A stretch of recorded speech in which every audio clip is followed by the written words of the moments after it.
गए, अप्रैल में से कोई चांस ही नहीं लगता, 99% ये मई में ही लगता है। अगर हुआ भी तो 25 अप्रैल के बाद ही कोई डेट आ सकती है। दूसरा बच्चों, मैं इंग्लिश के लिए और आपसे बात करना चाहूंगा कि जो भी बच्चे इंग्लिश पढ़ रहे हैं वो 3 चीजों में इंग्लिश को बांट रहे होते हैं।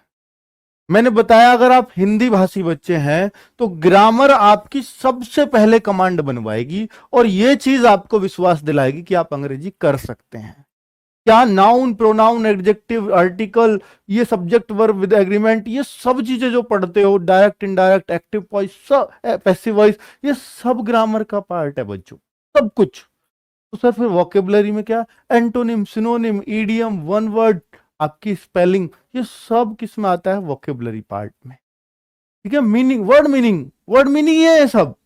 अगर आपको उसका मीनिंग पता है तो आप वन वर्ड भी कर जाओगे, आप इडियम भी कर जाओगे, आप हो सकता है सिनोनिम, एंटोनिम सब कुछ कर जाओगे। तो वर्ड मीनिंग ही रहा, वही वोकेबलरी है।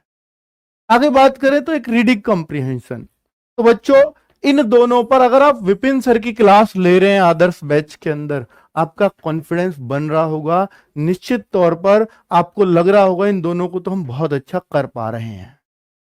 आपको और क्या करना चाहिए, मैं आपसे कहूंगा बच्चों, अगर आपके पास कोई बुक है, जो मैंने आपको पहले भी सजेस्ट की थी, तो वो बुक, मैं अपनी बुक भी बता रहा हूं अभी, तो वो जो बुक है या कोई भी बुक है आपके पास, तो आप सिर्फ एक ही काम करना, बस जो एरर वाला पार्ट है ना, एरर वाला पार्ट, उससे प्रैक्टिस कर लेना। कोई रूल दोबारा पढ़ने की जरूरत नहीं है, अगर आपने एक बार विपिन सर से पढ़ लिए, एरर वाले पार्ट की हेल्प से एरर निकालना शुरू कर देना, आपके सारे रूल्स रिकॉल हो जाएंगे।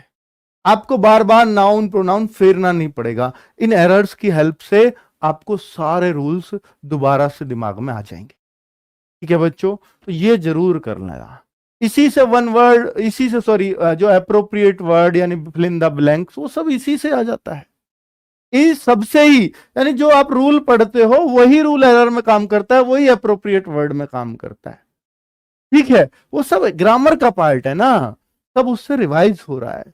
वोकेबलरी के लिए आप, अगर आपको लगता है कि भाई बहुत मुश्किल पार्ट है, तो आप वीडियो देखिए, विपिन भाटी सर की वीडियो से आपको वोकेबलरी बहुत आसान लगने लगेगी। लेकिन एमटीएस एग्जाम पीछे हटेगा, ये बहुत बड़ा सवाल है बच्चों। इसका मैं जीता जागता प्रूफ आपको बता देता हूं।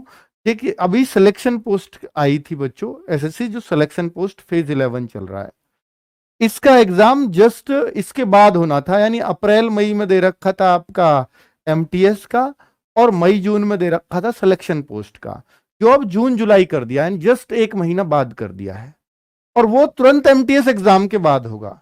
अगर वो जून जुलाई है तो इसकी उम्मीद है कि मई जून होगा।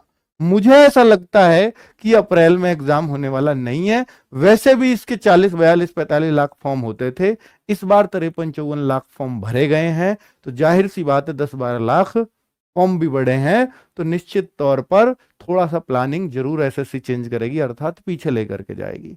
तो एग्जाम जो अब मेरे को लग रहा है मई से पहले कोई चांस इसके नहीं लगते।